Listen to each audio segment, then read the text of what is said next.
This anime scene really disturbed me. Not because of gore, not because of violence, but because of what it revealed about the world of Berserk. And if you've watched the 1997 anime adaptation, you probably know which one I'm talking about. To be clear, no, it's not the Eclipse, though we'll probably talk about that one in the future and the shared PTSD we've all felt. What I'm talking about is the introduction of Zodd. As a traditional painter, there are a few things that really stuck with me from this scene. So what makes the Zodd introduction so dreadful? Part 1. Darkness and Blood. I'm one of the lucky people who went into Berserk 100% blind. I had no idea what it was about, aside from the badass looking guy with the badass looking sword. All I got was a recommendation from a friend, after which I began watching. So when this scene rolled around, it was one of the creepiest and most shocking revelations I've ever seen in an anime or a film. This world is not what I thought it was. And it all started in the darkness. One of the first things you'll notice as Guts enters the castle is that darkness. While it is lit by torches, large parts of the room are engulfed in black. This closely resembles the Griffith rescue scene, when Casca accidentally drops a torch and we get to see how deep that hole to the Old Kingdom goes. Berserk is dark. Dark to the point of actual black color on the screen. And darkness is uncertainty. What might be lying there, out of sight? What might be looking right at you, without you having a clue? Upon reaching the main hall, Guts sees the beast, standing casually with its back turned to him. He then turns around. Zodd's eyes are completely red, mirroring the bloody scene. And let me tell you, when Berserk 1997 uses red, it turns the saturation all the way up. This is, in large part, a byproduct of that 80s to 90s anime era. As dark and as gloomy as the Berserk world can be, it selectively uses strong saturated colors, mostly to convey fire, blood, and battle, but it can also convey a clear sky and grassy fields.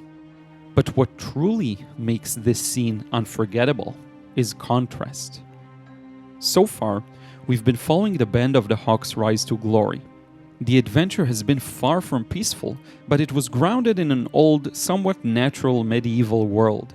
The trees were vibrant green, the skies are blue, water is abundant, but all of a sudden, things take a turn. Everything about this scene feels wrong compared to the world Berserk has shown us so far. The grassy fields and blue sky have been a huge diversion because under the surface, an ominous force is ever present, brewing and following the causality that has been laid out for eons. And so now we have a scene that is mostly black, red, and yellow. As Zodd turns to face Guts, we can see the torch's light flickering on his face, and a complete sense of dread takes over you. The kind of sense of dread that really stays with you. I will be focusing on the visuals, but I cannot ignore the sound too. A large portion of this scene is characterized by a deafening silence. And when Zodd begins transforming and the music hits, things go up a notch.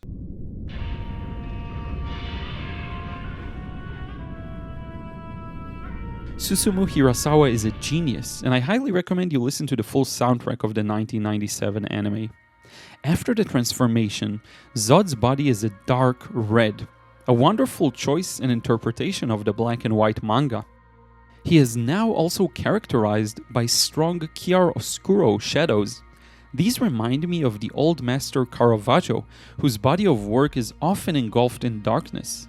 The lights become an even bigger main actor in the scene. But there's another harrowing thing that Berserk does really well here. Part 3. Silhouette. The world we thought we knew no longer exists. A real-life monster has appeared in front of our very eyes.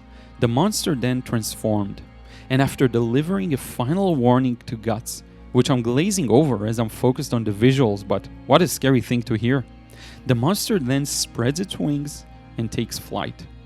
Zodd's shape as he flies through the sky is unforgettable. One of an artist's main tools of expression isn't values or colors, it is shapes. And Zodd's shape is enough to send chills down your spine. I keep finding myself returning to this particular manga panel from chapter 177 titled Ruptured World. And Kentaro Miura's original manga art is full of such examples, where the outline and shape plays a key role. This man was a master of composition, and Berserk 1997, for all its flaws, successfully captures the crushing sense of fear and helplessness.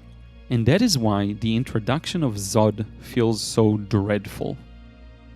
I hope you enjoyed this video, and I'll see you in the next one.